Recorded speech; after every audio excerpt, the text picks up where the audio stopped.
책을 읽기 좋은 계절이라고 하는 가을인데 오늘 또 이렇게 신간도서를 한 권 저희들이 소개해 드리기 위해서 나왔습니다. 읽는 설교 요한 1, 2, 3서라고 하는 책이고요.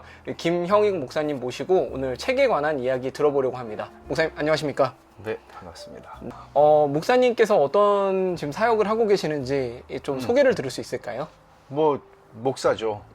데샬롬 교회를 지금 목양하고 있고 이제 이런 책 작업을 좀 하고 있고 600페이지 정도 되는 분량의 이 책을 또 좋은 내용으로 채워주셔서 저희가 감사한 마음으로 또 읽고 또 이렇게 목사님께서 직접 이 책에 관련된 내용들을 또 소개해 주시는 자리를 이렇게 마련을 해봤습니다. 요한일서가 쓰인 그 당시의 상황들이 있잖아요. 시대적인 상황들이 있는데 그때에도 분명히 그런 어떤 시대적 위기가 있었고 교회에. 그렇죠. 목사님께서 보실 때 오늘날에는 그러면 교회를 흔드는 가장 위험한 생각이나 그런 교회의 모습들은 어떤 것이 있을까요? 그러니까 어떻게 보면 오늘날 한국 교회가 가지고 있는 교회가 될 수 없게 만드는 큰 약점, 네. 이제 그런 것들을 생각을 한다면 그 얘기를 요한일서에서 계속 하지만 확신의 결핍이에요. 구원받는 게 확신으로 구원받는 건 아니죠. 믿음으로 구원받는 건데 확신이 없는 사람, 이 소신이 걸어가는 그 길에는 언제나 내가 제대로 가고 있나? 내가 혹시 잘못된 길로 가지 않았나? 이제 이런 불안함이 끊이지 않아요. 뿐만 아니라 적극적인 의미에서 보면 그리스도인이 누릴 수 있는 기쁨을 가질 수 없죠. 그렇게 되면 삶이 그리스도인으로서 힘있게 살아갈 수가 없어요. 그리스도인답게 살게 만드는 거는 사실 확신과 굉장히 깊이 연결이 되어 있어요. 확신이 없으니까 기쁨이 사라지게 되고 그러면 늘 먹고 사는 문제로 피곤하고 힘들고 지치고 그러면 질문이 이거죠. 너에게 그럼 복음은 뭐야? 너에게 그럼 예수 그리스도는 무슨 의미가 있어? 죽어서 천국 가는 거야? 이런 문제들. 뭐 10,000명이다. 10,000명인데 확신 없는 사람들이 9,900명이에요. 그러니까 어떻게 교회가 교회됨에 이 세상을 향한 메시지를 줄 수 있겠어요? 불가능하죠. 빌딩 말고는. 눈에 보이는. 네. 그러니까 이제 그런 면에서 저는 요한일서의 메시지는 굉장히 적실성이 있다는 거죠. 오늘날 한국 교회에 내가 정말 확신을 있게 이 길을 걸어간다. 어떤 대가를 지불하더라도 나는 이걸 포기할 수 없어. 이런 신자들이 가득해야 되는데 심지어는 목회자들조차 내가 맞나? 이럴 수 있다는 거죠. 그러니까 이 기독교가 기독교 되지 못하는 모습들 그런 것들이 오히려 우리를 더 위험하게 만든다라는 것들에 대해서 좀 본질적인 이야기들을 저희에게 전해주신 것 같습니다. 그러니까 그게 네. 사실은 신천지에 의해서 우리가 한국 교회가 되게 농락을 당했단 말이에요. 네. 근데 이런 문제들도 사실은 물론 교리적인 결핍도 문제가 있죠. 연결이 다 돼 있죠. 네. 그렇지만 그만큼 한국 교회가 그만큼 약하다는 거예요. 그만큼 허약하다는 거예요. 면역력이 많이 떨어져 있는 상태는. 야, 뭐 면역력이라고 표현하고 싶지도 이게 뭔가 네. 이게 교회인가 아. 이런 정도의 생각이 들 만큼 네, 네. 그게 이제 요한일서에서 교회가 경험했던 공동체가 경험했던 일도 네. 다르지 않죠. 네.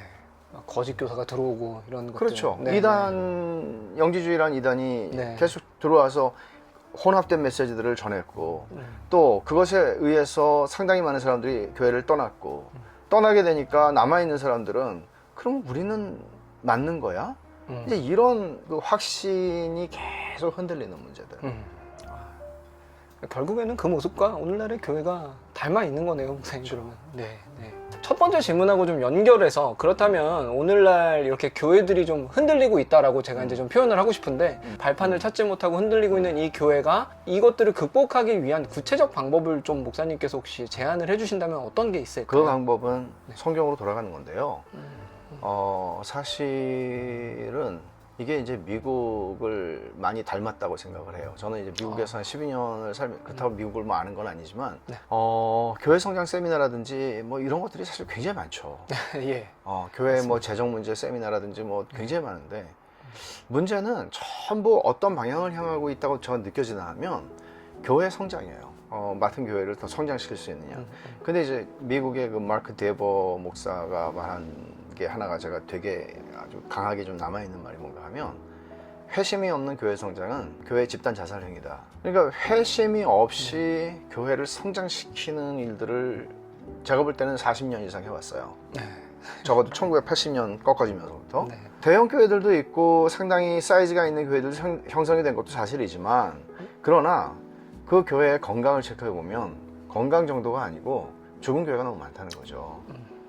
그러면 결국은 우리가 어디서 보세요. 제가 어렸을 때 제 모교회는 남대문 밑에 성도교회인데 설교 시간이 굉장히 길었다고 기억이 나요.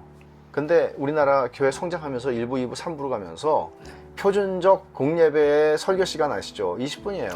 20분 미만이어야 돼요. 제가 네, 잊혀지지 않는 네, 제 네. 경험, 아주 끔찍했던 경험은 어느 교회라고 말씀드릴 수는 없지만 큰 교회에 가서 제가 주일날 설교를 하는데 20분이 넘었던 모양이에요. 근데 헷갈렸어요. 왜냐면 1부, 2부, 3부 하면 뭐 10시에 시작하고 11시에 이렇게 안 하거든요. 네네. 45분에 시작하고 뭐 15분에 그렇죠. 끝나고 뭐 이런 식이에요. 그렇죠, 근데 그렇죠. 순간 나도 헷갈려가지고 네, 네. 하는데 뒤에서 막 난리가 난 거지. 막, 아. 막 그냥 주차장이 빠져야 그 다음 차가 올라오는데 2부. 시간이 그- 없다 이렇게.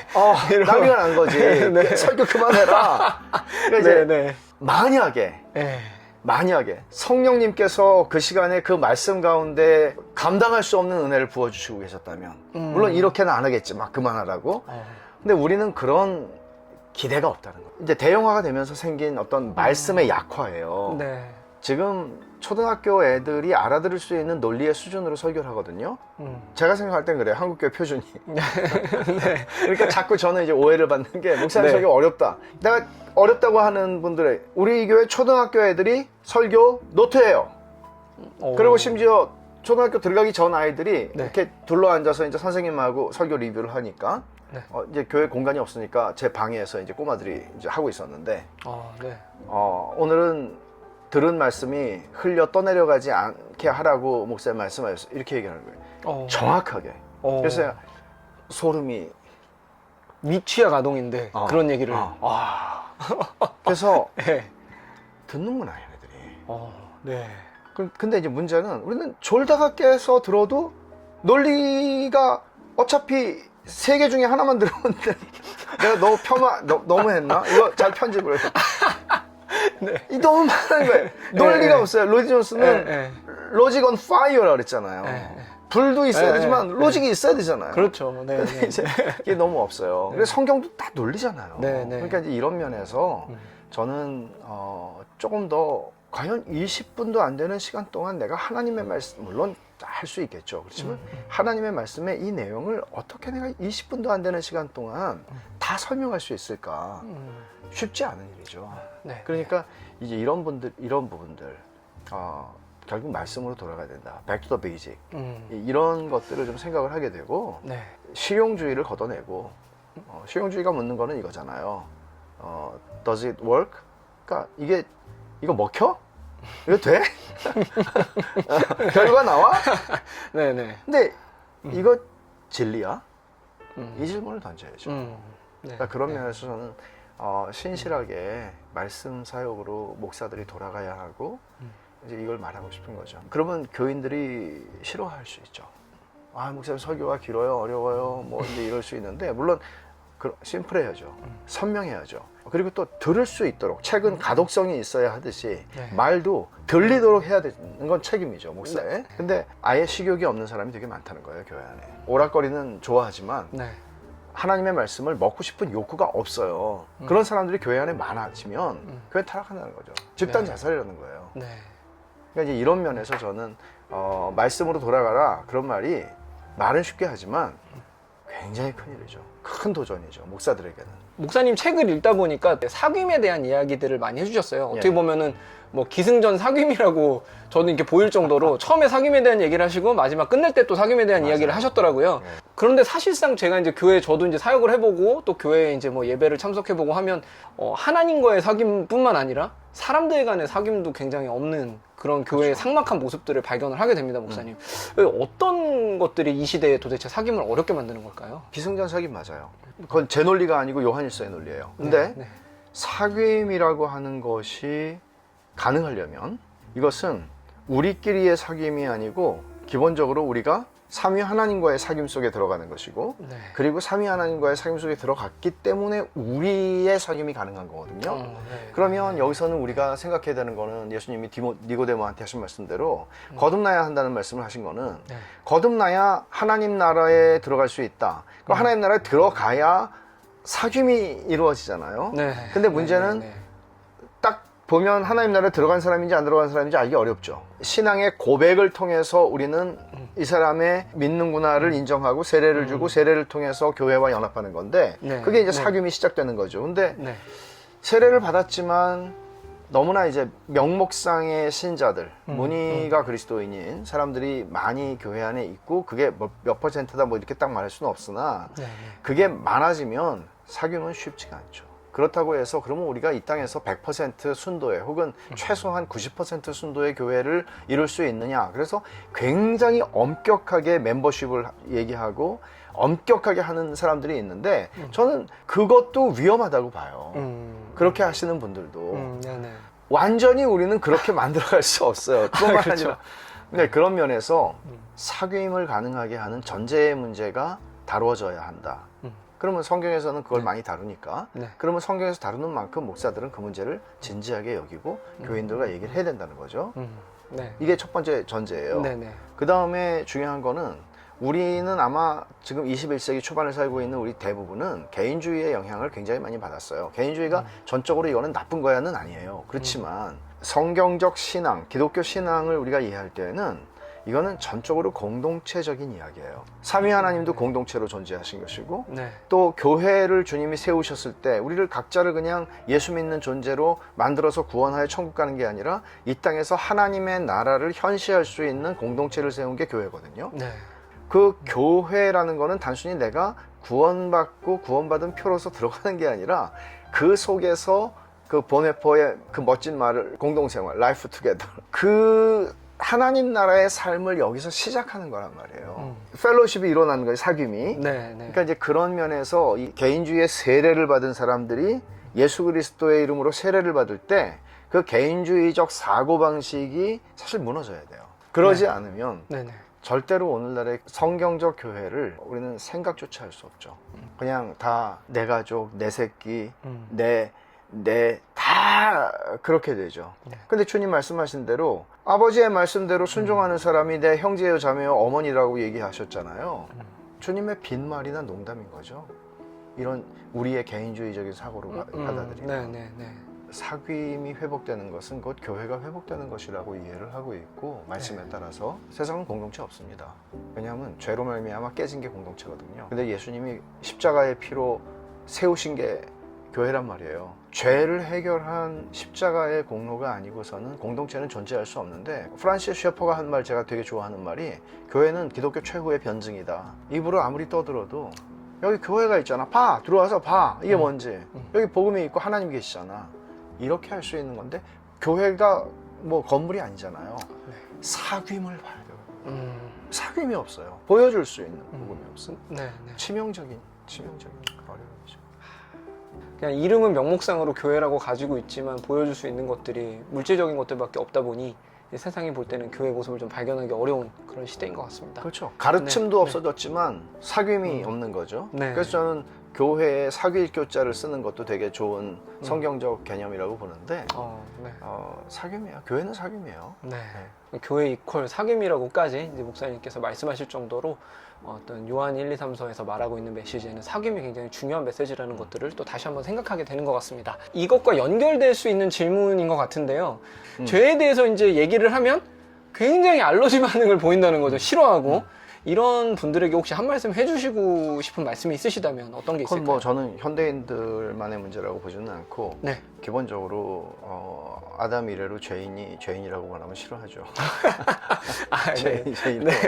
예수님도 네. 바리새인들한테 죄인이라고 그랬다가 네. 혼나신 거예요, 사실은. 더더군다나 요즘 사람들이 목사님이 말씀하시는 취지가 뭔지 아는 것이 옛날에는 우리는 혼나면서 컸는데요. 네네. 학교 가면 두들겨 맞았고 선생님들한테 정말.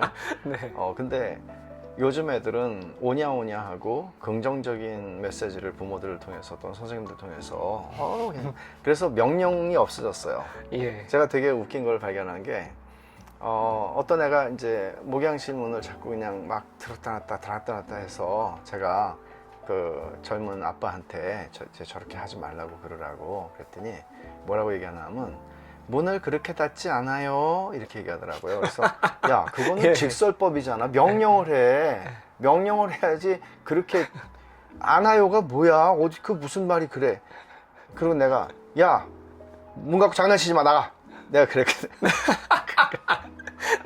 애들도요. 예, 예. 명령을 받으면 억압을 받는다고 그러고 이런 이제 교육 철학을 가지고 우리가 자녀 교육도 하고 하잖아요. 네. 사실은 네. 성경에서 영향을 받지 않고 박사님 텔레비 나오시는 네. 영향을 많이 받는데 네. 사실은 그렇게 큰 사람들은 더더욱 어떤 설교에서 그런 걸 못 들을 겁니다. 아, 제가 네네. 기억이 나는 경우가 있는데 인도네시아 선교사로 있을 때 어떤 인도네시아 청년이 목사님은 왜 설교 이렇게 좀 차분하게 강의처럼 하면 되는데 왜 이렇게 막 이렇게 하냐고. 네. 그래서 네. 그때 한번 그 기억이 나고요. 또 아. 하나는 미국에서 목회할 때 어떤 분이 왜 좀 차분하게 강의 스타일로 하시지 이렇게 막 정죄하는 것 같고 이렇게 하느냐. 그래서 제가 이제 이야기를 좀 한 적이 있는데 사실은 성경에서 설교가 목사가 하는 말이라고 들으면 시험에 들기 딱 십상이죠. 왜냐하면 네가 뭔데 넌 괜찮아? 이렇게 할 수 있는데 네. 사실은 목사는 메신저잖아요. 심부름꾼이잖아요. 네. 그러니까 플라톤이 했다고도 그러고 그 말의 진원지는 모르는데 메시지가 싫으면 메신저를 죽여라 그런 말이 있는데 사실은 설교자들은 그 운명 속에 살아요. 메시지를 받아서 전했는데 날 죽이는 거예요. 난 심부름밖에 한 게 없는데 진짜. 근데 심부름 잘해야죠. 네. 심부름 잘해야죠. 근데 이제 저는 이런 부분들이 설교의 권위가 사라진 것과 관계가 있다고 보는데요. 설교가 농담 따먹기나 하고 네. 설교가 그냥 어떤 개그나 어떤 세상에서 그냥 들을 수 있는 우스갯소리들을 설교에서 하기도 하고 하나님께서 살아계신 하나님께서 저 비천한 자를 통해서 우리 가운데 지금 말씀하고 계시는 우리 공동체 가운데 그런 설교에 대한 인식 자체가 없어요. 그러니 들을 수 없죠. 그렇기 때문에 저는 설교자들에게 요구되는 또 하나의 되게 큰 숙제는 설교자인 나의 권위를 회복시키는 것이 아니라 하나님의 말씀의 권위를 우리 스스로가 회복시키는 일을 의식해야 돼요. 그러려면 함부로 강단에서 농담 따먹기는 할 수 없죠. 내가 지금 심부름을 하는 사람인데 그리고 심부름도 하나님의 심부름을 하는 건데 어떻게 인간의 말과 섞어갈 수 있겠어요? 되게 두려운 일이거든요, 사실은. 네. 근데 이제 이런 면에서 로이드 존스는 강단에서 유머를 사용하는 문제에 대해서 굉장히 심각하게 이제 선을 그었죠. 근데 이제 한편으로는 이렇게 딱 무자르듯이 할 수 있는 건 아니라고 보는 것이 들을 수 있도록 해줘야 되니까. 그런 면에서 저는 조금 유연한 편이에요, 개인적으로. 네. 유연한 편인데 무섭게 설교하는 제 친구가 하나 있어서 제가 그런 얘기를 한 적이 있어요. 이렇게 너무 이렇게 막 눌리는 조금 그게 사람이 이게 필요하다고 좀 이렇게. 근데 이제 자기는 강단에 서면 너무 하나님의 말씀을 내가 전한다는 게 두렵다고. 그래서 그렇게 할 수가 없다고. 근데 전 그 친구를 존경하고 네. 그 말의 진정성을 알아요. 그런 면에서 저는 우리가 좀 배울 점들이 그런 면들이 하나님 말씀의 권위가 설교자의 얼굴을 통해서 목소리와 표정과 말과 이걸 통해서 드러날 필요가 있다는 생각해요. 네. 되게 중요하다고 생각해요. 함부로 언어를 사용하거나 하는 것에 대해서 좀 주의해야겠다는 생각을 또 한번 해봅니다.